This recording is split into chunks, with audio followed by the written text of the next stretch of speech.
Чемпионат России 2025 года «Винтовка 1200 метров» прошел с 13 по 14 сентября в многофункциональном огневом центре парка «Патриот».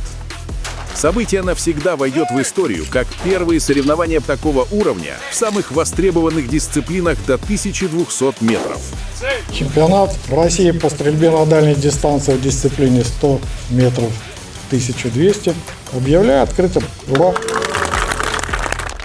48 лучших спортсменов России из 8 субъектов на протяжении 2 стрелковых дней выполнили 20 упражнений на директрисе дальних дистанций и в галереях огневого центра. Как официальный вид спорта, стрельба на дальней дистанции усиливает свои позиции в стрелковом сообществе. К началу этого чемпионата уже 9 спортсменам Федерации был присвоен первый спортивный разряд. Вид спорта стрельба на дальней дистанции набирает обороты, развивается в регионах. Он уже представлен более в 30 регионах Российской Федерации. Региональными федерациями, имеющие статус спортивного, то бишь аккредитованные в соответствии с требованиями Минспорта России. Особенность чемпионата России в том, что это всегда большое масштабное соревнование с достаточно сложными упражнениями, которые заставляют стрелка показать максимум, на что он способен. Много было новых упражнений или как-то переорганизованы были упражнения на старых декорациях, но как бы звучали, так скажем, по-новому.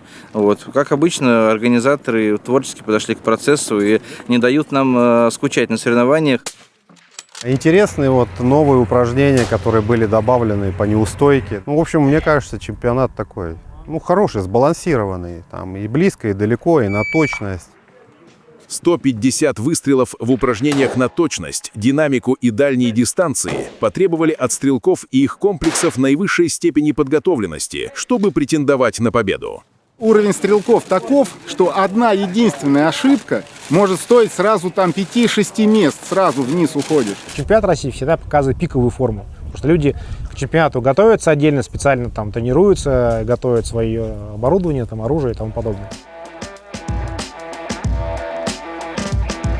Я в целом этот сезон для себя выбрал определенную методику тренировок. И да, естественно, тренировались. Никогда не угадаешь, что организаторы придумывают нам, какие новые задания. Но есть отработка базовых навыков, и с ними мы в основном работаем. Вот сейчас мы закончили упражнение на подвижной платформе с неустойчивого положения. Первое, что на тебя давит, это хит-фактор. Ты должен выполнить с наименьшим временем. Нужно поймать тот баланс между скоростью и осторожностью, аккуратностью, потому что любое резкое движение, оно приводит к раскачиванию.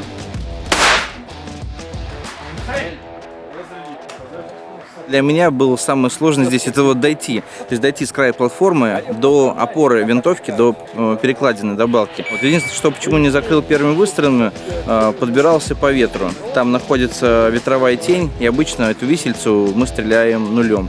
Сегодня, по факту, мне пришлось подбираться по ветру к ней. Я зашел только 4-м и 6-м выстрелом.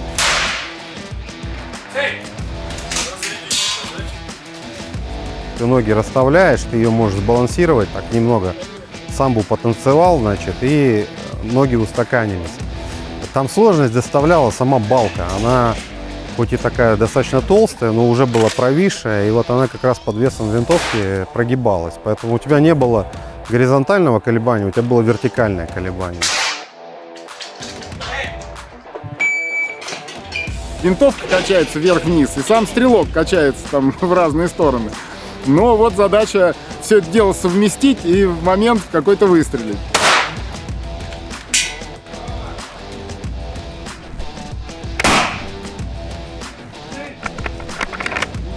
Тяжело, когда тяжелая винтовка, где-то порядка 14 килограмм. В целом попасть можно, просто надо немножко потренироваться, более спокойно перезаряжать и стрелять.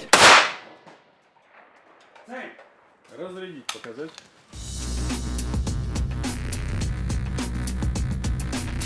Погода на протяжении обоих соревновательных дней благоволила спортсменам, организаторам, судьям и съемочной группе ТВ «Спорт», которая уже во второй раз принимала участие в организации трансляции чемпионата России по стрельбе на дальние дистанции.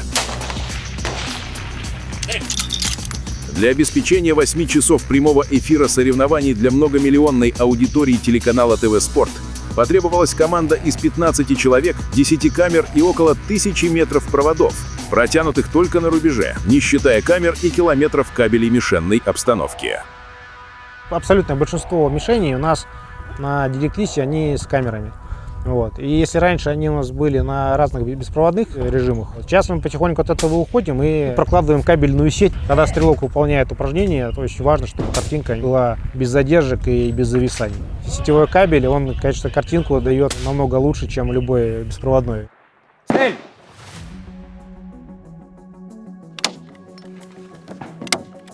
Интересно было бумагу отстрелять, проверить ноль. Ну и в целом такие по фану упражнения. Старое доброе упражнение Эйнштейн. Мишень представляет из себя напечатанные на А4 30 квадратиков с цифрами размером 2,5-2,5 см. И перед стартом стрелку дается конверт запечатанный, в котором находятся 3 примера, правильно решив которые, ты получаешь ответ в тот квадратик, который тебе нужно поразить. Все это за достаточно ограниченное время, и нельзя пользоваться никакими приспособлениями для подсчета, включая даже ручку и бумагу.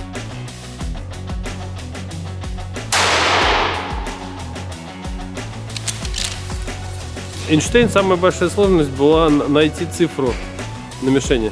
В принципе, упражнение интересное. Бумагу вообще прошел практически всю максимальную. Единственное, уже считать у меня быстро не получается, к сожалению. Поэтому пока считал, не успел выстрелить один раз.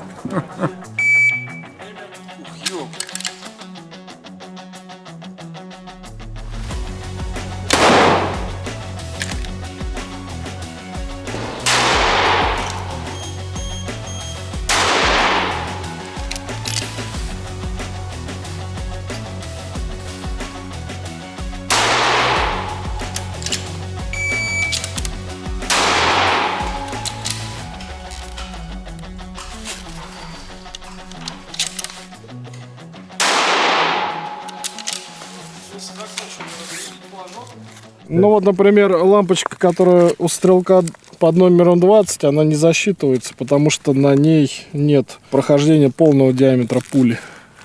Поэтому, соответственно, по условиям брифинга она считается не пораженной. Стрелок просто попал в ножку этой лампочки, и она, собственно, завалилась, и все. 300 нормы Magnum. Я начал осваивать этот калибр, взял его для дальних дистанций. Он мощный, он запускает тяжелую пулю на высоких скоростях. То есть я запускаю 250 А-тип на скорости 900 метров в секунду. Вот этот калибр позволяет мне достигать всех целей, в том числе там, и до 2 километров. Эта пуля за счет своих баллистических данных и своего веса, она более ветроустойчива. Я вроде бы как настроил патрон и решил протестировать его сразу вот в условиях чемпионата. Вот. Но как понял, что это была моя ошибка, и нужно доработать боеприпасы, уже потом выходить на соревнования такого уровня. Расчеты по поправкам, по будущим упражнениям. Положение для стрельбы лежа.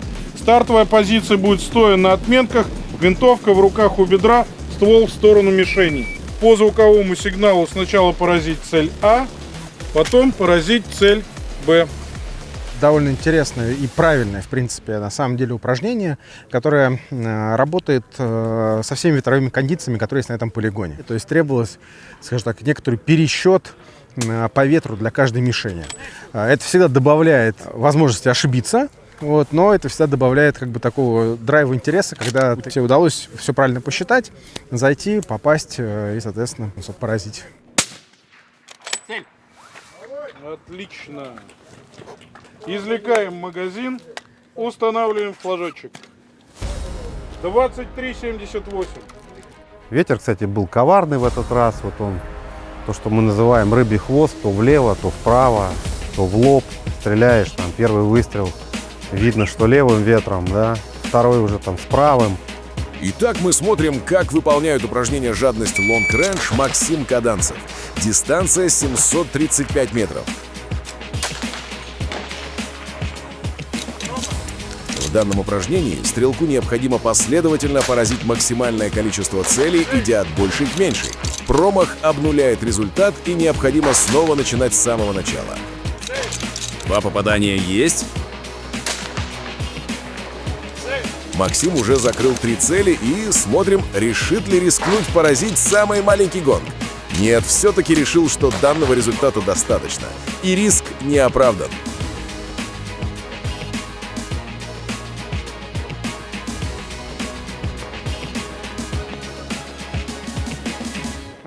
На соревнованиях такого уровня у спортсменов есть возможность стать обладателем престижного жетона, выполнив упражнение в номинации «Снайпинг Long Range 1200». Цель! Зал славы «Снайпинг Long Range 1200» пополнился 3 новыми спортсменами, а 6 стрелков выполнили норматив повторно. На рубеже 1200 метров первым выстрелом стрельнул, попал в землю, увидел, куда пришла пуля, скорректировался, но, к сожалению, вторым выстрелом тоже промазал. Ну и дальше уже 3-м, 4-м попал. Цель!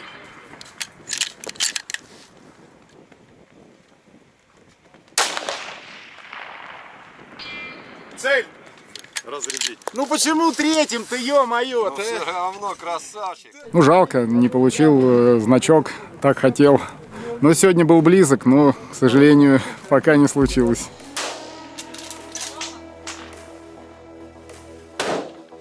Как усложнить жизнь стрелку, да? Надо придумать что-то вот такое максимально выводящее его из кондиции, чтобы ему было сложнее. Упражнение, которое называется «Лови конец». Нужно стрелять с опоры на конец, а конец — это просто веревка. Куча разных способов решения, и довольно интересно получилось. То есть удавалось, во-первых, попадать, и разные варианты. Это прикольно. Мне вообще нравится упражнение, где ты можешь продумать какой-то свой собственный план, как ты будешь подходить, как ты будешь крепить винтовку, как ты будешь там располагаться, как ты будешь обрабатывать отдачу, тебе же нужно увидеть промах.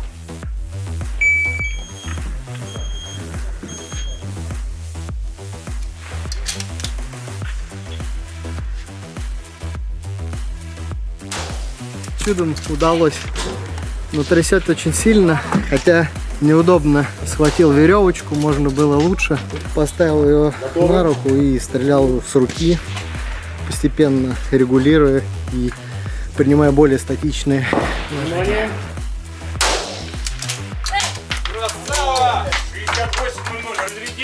Не стал на руку накручивать, я на цевье. Перекинул через цевье и держал рукой. Мне показалось, так будет устойчивый, но не повезло. Всегда полезно для стрелков какие-то новые ощущения, как-то по-другому испытывать ощущения при стрельбе, при наведении, при удержании. Это полезно для набора навыков. Я попытался намотать на руку и, собственно, взять винтовку рукой, но не получится. Винтовка тяжелая, у меня все спалилось. Пришлось винтовку перекинуть на левую сторону. И, собственно, тогда я зафиксировался и смог попасть.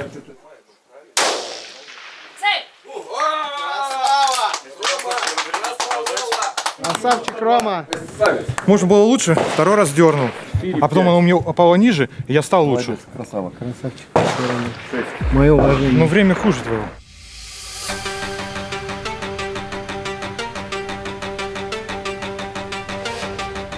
Двухдневный матч – это напряжение физическое, эмоциональное. Стрельба требует высокой концентрации, и 2 дня каждый стрелок должен сохранять эту концентрацию до самого последнего упражнения. Это очень и очень сложно, это выматывает.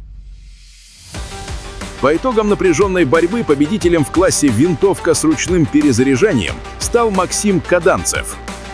Прекрасно, что уровень соревнований растет. Тут надо поблагодарить ФСДД за то, что все прекрасно организовано, флаги стоят, судьи четко отрабатывают. Спасибо им большое, молодцы. В классе «Винтовка полуавтоматическая» чемпионом стал Евгений Атаманов. Это один из первых чемпионатов России в этой дисциплине, и быть чемпионом России – это отдельное удовольствие.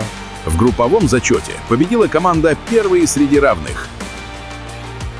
В Все призеры чемпионата получили кубки, комплекты медалей и дипломы от Федерации стрельбы на дальние дистанции и Министерства спорта Российской Федерации.